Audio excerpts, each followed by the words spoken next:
ہماری لاج کس کے ہاتھ ہے بغداد والے کے، ہماری لاج کس کے ہاتھ ہے بغداد والے کے، مصیبت ٹال دینا کام کس کا غوث اعظم کا، مصیبت ٹال دینا کام کس کا غوث اعظم کا۔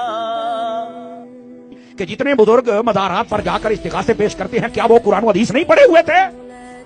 ان کو یہ بات سمجھ آنی چاہیے تھی، اور اگر نہیں سمجھ آئی تو چلو یہ فقیر حقیر تمہارے سامنے قرآن بھی پڑھ دیتا ہے۔ کیا قرآن مجید برہان رشید میں اللہ نے یہ نہیں فرمایا انما ولیکم اللہ ورسولہ والذین آمنوا؟ اس آگے صفات بھی ہیں، بے شک اللہ بھی مدد کرتا ہے، اللہ کے رسول بھی مدد کرتے ہیں، اور ایمان والے بھی مدد کرتے ہیں۔ تو جب اللہ بھی مدد کرے تو اللہ سے مدد مانگو، ٹھیک ہے، رسول کرے تو رسول سے مانگو، اور جب ولی کرتے ہیں تو ولی سے مانگو۔ لیکن اس کا ترجمہ خود ہی بتا دے گا۔ اب جب اس کانٹیکسٹ میں بات ہو رہی ہے کہ کافروں کو اپنا دوست نہیں بنانا، اہل ایمان سے اپنی دوستی رکھنی ہے، اس کانٹیکسٹ میں یہ بات ہو رہی ہے انما ولیکم اللہ ورسولہ، تمہارے دوست تو صرف ہے اللہ اور اس کا رسول، والذین آمنوا، اور جو ایمان لے کر آئے۔ اب وہ یہ ولی کا ترجمہ پتہ کیا کرتے ہیں؟ وہ کہتے ہیں ولی کا ایک مطلب مددگار بھی ہوتا ہے۔ یہاں ہے کہ تمہارے مشکل کشا اور مددگار ہیں اللہ، رسول اور اہل ایمان۔ اللہ رسول مشکل کشا اور اہل ایمان مشکل کشا، تو وہ پھر سارے صحابہ کو، سارے بزرگوں کو، سارے اہل بیت کو کہتے ہیں مشکل کشا۔ یہاں تو مشکل کشائی کا ذکر ہی نہیں ہو رہا، سٹارٹ اس سے ہوا تھا کہ یہود و نصارہ سے اپنی دوستی نہیں کرنی، دوستی کرنی اہل ایمان سے۔ اس کو کنکلوڈ کیا جا رہا ہے کہ تمہارے تو دوست صرف ہونے چاہیے اللہ، رسول اور اہل ایمان۔ قرآن بالکل واضح ہے، یقین کریں قرآن کو کانٹیکسٹ کی ضرورت ہی نہیں، باہر سے اندر ہی کانٹیکسٹ موجود ہے۔ وہ کہتے ہیں جی عیسیٰ علیہ السلام کے بارے میں قرآن میں آیا ہے، انہوں نے کہا تھا من انصاری الی اللہ، تو قال الحواریون نحن انصار اللہ۔ حضرت عیسیٰ نے خود مدد مانگی ہے جی غیر اللہ سے، اپنے ساتھیوں سے، کہ کون اللہ کے لیے میری مدد کرے گا، اور ساتھیوں نے بھی کہا کہ ہم اللہ کے لیے آپ کی مدد کرنے کو تیار ہیں۔ تو اس کا مطلب یہ ہے کہ حضرت عیسیٰ کے صحابہ جو ہیں وہ حضرت عیسیٰ کے مشکل کشا ہوئے نا پھر تو، یعنی حضرت عیسیٰ نہیں مشکل کشا، ان کے ساتھی ان کے مشکل کشا تھے۔ واہ واہ سبحان اللہ۔ اس کا یہ مطلب ہی نہیں ہے، وہ کہہ رہے کون اللہ کے لیے مدد کرے میری دین کے کاموں میں۔ اس میں یہاں کا لکھا ہوا ہے کہ ان کے ساتھی فوت ہو گئے تھے اور وہ قبر پہ جا کے کہتے تھے قبروں سے نکلو اور روحانی طور پر جسد امثالی کے ساتھ آ کر میری مدد کرو۔ یہ بھی ایک نئی ٹرم ہے۔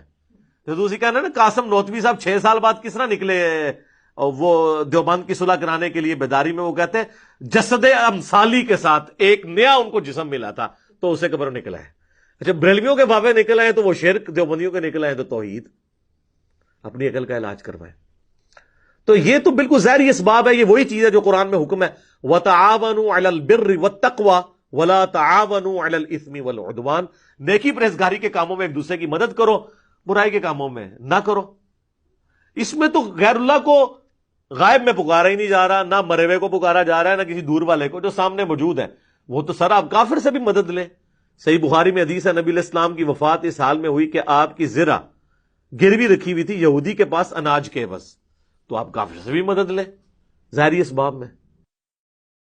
ہماری لاج کس کے ہاتھ ہے بغداد والے کے، ہماری لاج کس کے ہاتھ ہے بغداد والے کے، مصیبت ٹال دینا کام کس کا غوث اعظم کا، مصیبت ٹال دینا کام کس کا غوث اعظم کا۔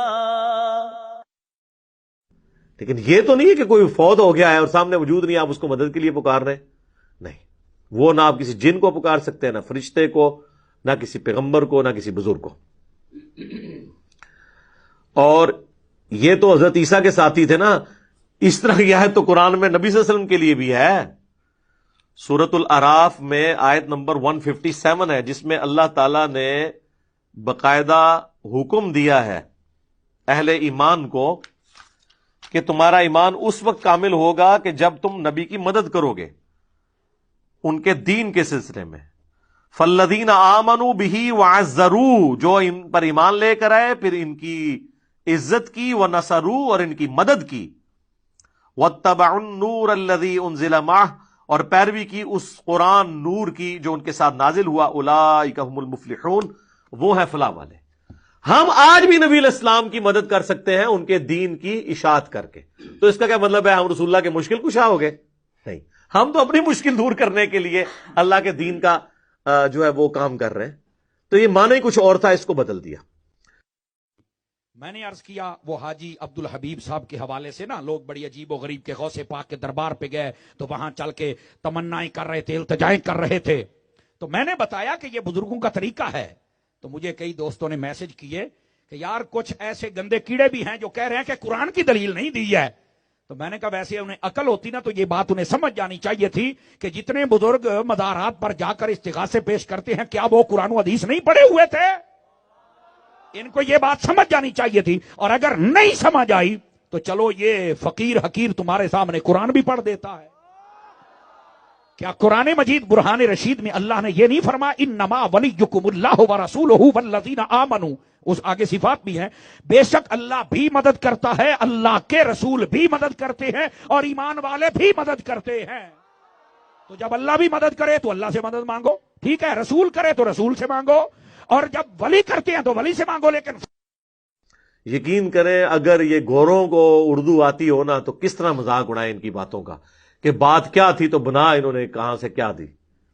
وہ کہتے ہیں جی سورۃ المائدہ میں آیا انما ولیکم اللہ ورسولہ والذین آمنوا، بے شک تمہارا پشت پناہ، تمہارا ولی، تمہارا دوست، تمہارا مددگار تو ہے اللہ، اس کا رسول اور اہل ایمان.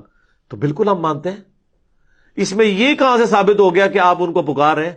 اہل ایمان حضور کے ساتھی آپ کے ساتھ آپ کے مددگار تھے، بالکل ٹھیک ہے.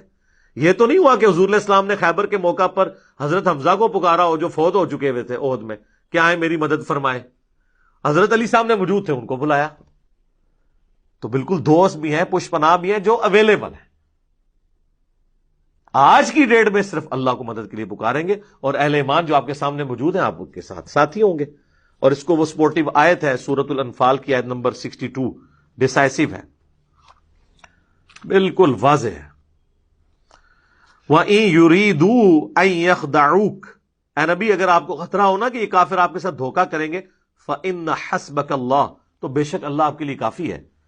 هُوَ الَّذِي أَيَّدَكَ بِنَصْرِهِ وَبِالْمُؤْمِنِينَ، وہ اللہ ہے جس نے اپنی طرف سے آپ کی مدد کی اور اہل ایمان کے ذریعے بھی آپ کی مدد کی، یعنی صحابہ کے ذریعے آپ کے ہاتھ مضبوط کیے. تو اس کا کوئی مطلب یہ لے گا کہ صحابہ حضور کے مشکل کشا تھے؟ نہیں، دین میں سپورٹیو تھے ظاہری اسباب کے طور پر. پھر اس کے آگے چل کے اللہ تعالیٰ نے کہا کہ ہم نے تو فرشتے بھی نازل کیے مدد کے لیے، لیکن کسی نے فرشتوں کو مدد کے لیے پکارا نہیں ہے ان جنگوں کے اندر. پھر 64 نمبر آیت میں آتا ہے یا ایھا النبی، اے اللہ کے نبی، حسبک اللہ، اللہ آپ کو کافی ہے، ومن اتبعک من المؤمنین، اور جو آپ کی اتباع کرنے والے مومنین ہیں وہ بھی آپ کو کافی ہیں. تو اس کا کیا مطلب ہے حضور جو ہے وہ حسبنا اللہ و نعم الوکیل کی بجائے وہ اپنے صحابہ کا حسبنا پڑھتے تھے؟ نہیں، آپ کے سپورٹیو تھے دین کے حوالے سے. جس طرح آج کی ڈیٹ میں ہم بھی نبی علیہ السلام کے سپورٹیو ہیں، ہم ان کے دین کا کام کر رہے ہیں الحمدللہ. اور اللہ سے امید کرتے ہیں اللہ تعالیٰ ہمیں جنت الفردوس میں اپنے محبوب علیہ السلام کا ساتھ نصیب کرے گا انشاءاللہ. اللہم انا نسألک جنت الفردوس مع النبیین والصدیقین والشہداء والصالحین، آمین.